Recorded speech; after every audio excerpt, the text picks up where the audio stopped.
બોલો ભાઈ, શું થાય છે તમને? સાહેબ આ શિયાળો આવ્યો હતો વહેલા જગાતું નહીં, નાહવાનું મન થતું નહીં. પછી સવારે વહેલા એલાર્મ કો મૂકો કે એલાર્મનો બાપો મૂકો તો એ સવારે જગાતું નહીં.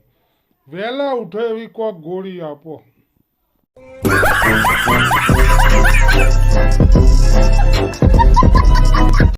ભાઈ એવું કહેવાય છે કે પત્ની ઘરનો દીવો કહેવાય. તો આ લાઇટ બિલવાળા મારું લાઇટ બિલ કાપી ગયા છે, તો આવા 2-3 દીવા લાવી દઉં, ના ચાલે?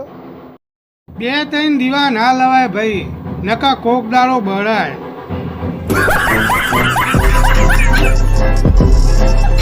જગ્ગો, પૈસાને બહુ જિંદગીમાં મહત્વ ના આવે. પૈસા એ કાઠનો મેલ છે, અને પૈસા તો થોડા કોઈ સાથીએ બોધીને જવાના હોય. એટલે પૈસા ઉપર બહુ પેલું મોહના ના રાખવી હો. રઘુ, એ વાત તો તારી બરોબર છે, પણ તું પેલા 1000 રૂપિયા લઈ ગયો ને એ પમદાર આપી દેજે. સાથે ના બોધી જવાના હોય તો કોઈને પણ હોય તો વાપરવા થઈ, હજી તો વાપરીએ, એટલે ઉછીના પૈસા તું આપી દેજે. એટલે આ 15 દાડા તો આપ, પમદાર તોથી લાવું.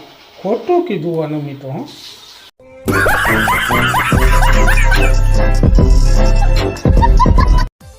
ડૉક્ટર સાહેબ આ ભાઈ માટે કેટલી જગ્યાએ ગયા, બધી જગ્યાએથી કોઈ ડૉક્ટરની દવા થતી નહીં. અને એવી એક ગોળી આપો ને કે એને દુઃખ બુખ બધા મટી જ જાય. ગોળીમાં તો એવી ભાઈ હે ને કે બંદૂકની ગોળી ખાઈ લે, આખી જિંદગીનો દુઃખ મટી જાય.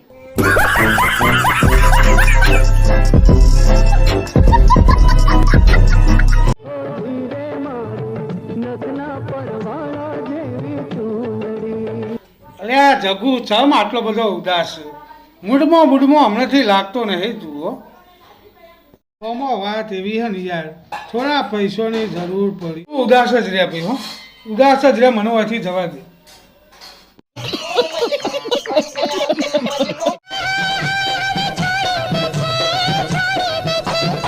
ભાઈ એક સવાલ કરું, તમે રોજના કેટલા રૂપિયા કમાવો?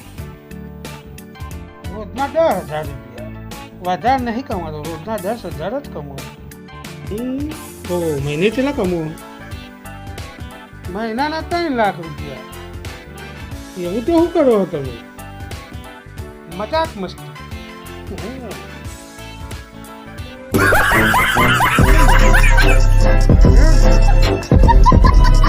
જગ્ગુ, આપણને તો પહેલાં કોઈ ઓળખતું જ નહોતું, અને આવું તો જોઈ બધા આપણને ઓળખે. આપણા નામના બૂમનો રાડ. ચમ ભાઈ, એવું તો તી શું કરી નાખ્યું તે તને બધા ઓળખતા થઈ ગયા?